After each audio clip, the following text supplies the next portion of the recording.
Good morning बच्चों। आज का हमारा टॉपिक है active and passive voice. Active और पैसिव वॉइस के अंतर को समझते हैं। ये हमारी एक्टिव वॉइस है। He writes a letter.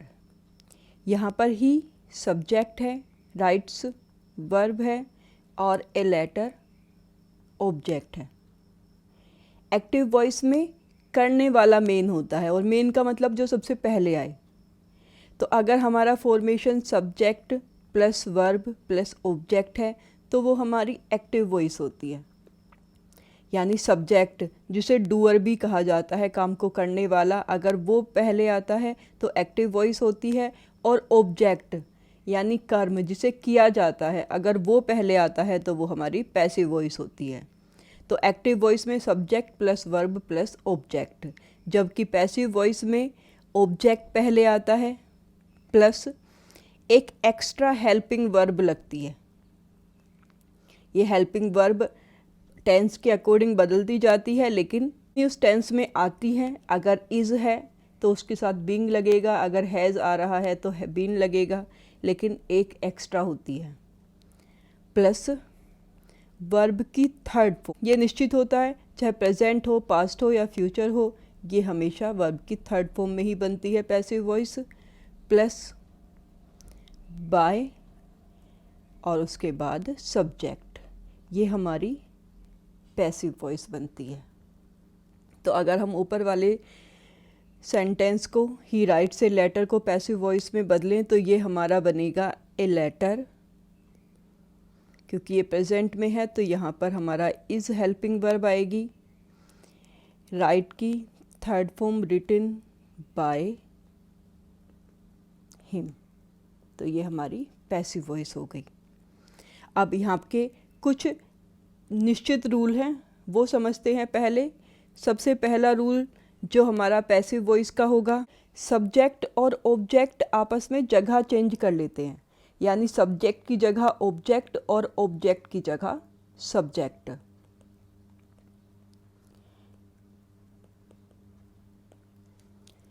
दूसरा रूल जो निश्चित रहता है, वर्ब की हमेशा थर्ड फॉर्म यूज़ होती है। तीसरा, बाय का यूज़।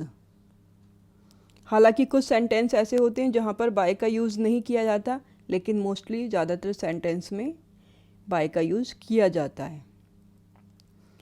तो बाय का यूज़ हमारा तीसरा है। तो ये तीन चीज़ें हमारी निश्चित में आती हैं। सब्जेक्ट ऑब्जेक्ट की जगह, ऑब्जेक्ट सब्जेक्ट की जगह जाएगा, वर्ब की थर्ड फॉर्म आएगी और बाय का यूज़ किया जाएगा। जो फोर्थ चीज़ है जो हर टेंस के अकॉर्डिंग चेंज होती है वो होती है हेल्पिंग वर्ब। ये हमेशा चेंज होती रहती है। तो मैं आज आपको प्रेजेंट टेंस में बताऊंगी किस किस हेल्पिंग वर्ब का यूज़ किया जाता है। एक्टिव वॉइस और पैसिव वॉइस दोनों का देखेंगे। तो प्रेजेंट इंडेफिनिट की एक्टिव वॉइस, और ये एफर्मेटिव की बात कर रहे हैं हम। तो बच्चों ये हेल्पिंग वर्ब चेंज करने का चार्ट बनाया मैंने। प्रेजेंट इंडेफिनिट में एक्टिव वॉइस में वर्ब की फर्स्ट फॉर्म में एस या एस लगता है। पैसिव वॉइस में इज़, आर या एम। इनमें से इनका यूज़ हम ऑब्जेक्ट के अकॉर्डिंग करेंगे जो हमारे सब्जेक्ट की जगह आ रहा है। अगर सिंगुलर है तो इसका यूज़ करेंगे, अगर प्लूरल है तो आर का यूज़ करेंगे, और अगर आई आ रहा है तो एम का यूज़ करेंगे, और वर्ब की थर्ड फॉर्म सभी में आएगी। प्रेजेंट कंटिन्यूस टेंस में इज़, आर, एम के साथ वर्ब की फर्स्ट फॉर्म में आईएनजी आती है। यहाँ पर इज़, आर, एम आएगा और उसके साथ बीइंग। मैंने बताया था एक एक्स्ट्रा हेल्पिंग वर्ब का यूज़ किया जाता है। तो यहाँ पर इज़, आर, एम तो ऊपर भी आ रहा है एक्टिव वॉइस में, इसलिए यहाँ पर बीइंग। और बीइंग यहाँ पर इसलिए यूज़ करते हैं क्योंकि आईएनजी कंटिन्यूस की पहचान होती है, तो उसे हम बीइंग में जोड़ देते हैं और उसके साथ वर्ब की थर्ड फॉर्म। हैज़ और हैव प्रेजेंट परफेक्ट टेंस की पहचान होती है और उसके साथ वर्ब की थर्ड फॉर्म। परफेक्ट टेंस में हैज़ और हैव के साथ एक्स्ट्रा हेल्पिंग वर्ब लगती है बीन, और उसके साथ वर्ब की थर्ड फॉर्म। ये एफर्मेटिव में हो गया बच्चों। नेगेटिव सेंटेंस में डू नॉट और डज नॉट का यूज़ किया जाता है प्रेजेंट टेंस में, लेकिन पैसिव वॉइस में एक्टिव और पैसिव इज़, आर, एम के साथ नॉट का यूज़ किया जाता है। यहाँ पर भी इज़, आर, एम सिर्फ इंडेफिनिट टेंस में हेल्पिंग वर्ब चेंज होती है, बाकी में एक्टिव वॉइस में हेल्पिंग वर्ब वही रहती हैं। तो यहाँ पर इज़, आर या एम के साथ नोट आता है, यहाँ पर इज़, आर, एम के साथ ही नोट आकर उसके बाद बीइंग लगेगा, यानी नोट हमेशा फर्स्ट हेल्पिंग वर्ब के बाद आता है, उसके बाद चाहे हेल्पिंग वर्ब एक हो या दो हो, वो सब बाद में आती हैं। परफेक्ट टेंस में हैज़ या हैव के साथ नोट आता है, यहाँ पर भी हैव के साथ नोट आकर फिर बीन आएगा। ठीक है बच्चों, अब एक एक सेंटेंस करके देखते हैं प्रेजेंट टेंस का। माई मदर कुक्स फूड, यहाँ पर माई मदर सब्जेक्ट है। बच्चों सब्जेक्ट में एक ही वर्ड आए ज़रूरी नहीं है, सब्जेक्ट एक से ज़्यादा वर्ड के भी हो सकते हैं। जैसे यहाँ पर माई और मदर दोनों सब्जेक्ट हैं, यानी मदर सब्जेक्ट है और माई वर्ड मदर के लिए आया है। कुक्स वर्ब है, वर्ब की फर्स्ट फॉर्म में एस लगा हुआ है और फूड हमारा ऑब्जेक्ट है। एक्टिव वॉइस से जब हम इसे पैसिव वॉइस में चेंज करेंगे तो हमारा ऑब्जेक्ट यानी फूड सबसे पहले आएगा। फूड सिंगुलर है इसलिए यहाँ पर इज़ आएगा। Cook third form cooked, by निश्चित है आना, माई मदर। ये हो गई हमारी पैसिव वॉइस। सेकंड सेंटेंस देखते हैं प्रेजेंट कॉन्टिन्यूस का। She is washing her dirty clothes, यहाँ पर शी सब्जेक्ट है, इज़ प्लस वर्ब की फर्स्ट फॉर्म में आईएनजी आ रहा है, प्रेजेंट कंटिन्यूस टेंस है, ये हमारी वर्ब है।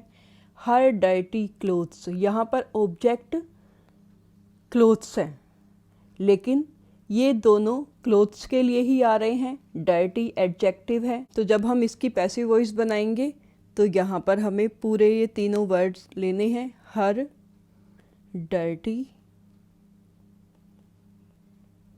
क्लोथ्स।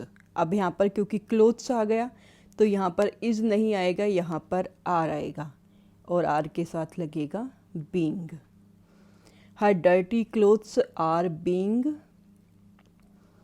वॉश्ड बाय शी का ऑब्जेक्ट बन जाएगा यहाँ पर हर। तो एक चीज़, जब भी हम सब्जेक्ट और ऑब्जेक्ट को चेंज करते हैं, सब्जेक्ट की जगह ऑब्जेक्ट और ऑब्जेक्ट की जगह सब्जेक्ट आता है, तो वो ऑब्जेक्ट सब्जेक्टिव केस में आता है और सब्जेक्ट ऑब्जेक्टिव केस में आता है। और ये रूल लागू होता है सिर्फ प्रोनाउंस पर। तो यहाँ पर शी प्रोनाउन है तो यहाँ पर शी का हर हो गया। जब हम इस टेंस को पैसिव में चेंज करेंगे तो सबसे पहले इसका यू सब्जेक्ट है, हैव हेल्पिंग वर्ब है, कंप्लीटेड ये हमारी वर्ब है, main verb. Your work object है, ऑन टाइम एडवर्ब है। तो बच्चों जब हम ऑब्जेक्ट को पहले लेकर आते हैं तो हमें सिर्फ ऑब्जेक्ट को पहले लेकर आना होता है, एडवर्ब या कॉम्प्लीमेंट या कोई और वर्ड अगर वहाँ पर हो तो उसे हम वहीं पर रहने देते हैं। तो यहाँ पर पैसिव वॉइस में योर वर्क, क्योंकि वर्क सिंगुलर है, has helping verb been completed, on time अपनी जगह पर रहेगा, बाय यू। ये हमारी पैसिव वॉइस बन गई। अब नेगेटिव सेंटेंस देखते हैं। She does not love her sister very much. यहाँ पर शी सब्जेक्ट है, लव हमारी मेन वर्ब है, डज़ नॉट हेल्पिंग वर्ब आ गया नेगेटिव में, हर सिस्टर ऑब्जेक्ट है, वेरी मच एडवर्ब है। तो यहाँ पर हमें सबसे पहले किसे लेकर आना है, हर सिस्टर, और क्योंकि हेल्पिंग वर्ब इज़ आर या एम में से एक चूज़ करना है तो यहाँ पर हेल्पिंग वर्ब आएगी हमारी इज़। नॉट, लव की third form loved, very much adverb, by she का यहाँ पर हर हो जाएगा ऑब्जेक्टिव केस। ये हो गई हमारी passive voice. I am not helping her at any cost. यहाँ पर हर हमारा ऑब्जेक्ट है, एट एनी कॉस्ट ये हमारा फ्रेज हो गया, आई सब्जेक्ट है, हेल्पिंग हमारी वर्ब है। तो यहाँ पर हर को जब हम पैसिव वॉइस में सब्जेक्ट की जगह लेकर आएंगे तो सब्जेक्टिव केस में ही आएगा यहाँ पर she.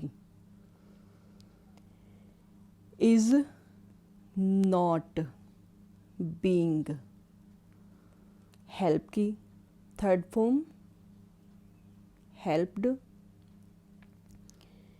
Eight any cost, by I को यहाँ पर ऑब्जेक्टिव केस में मी बना दिया जाएगा।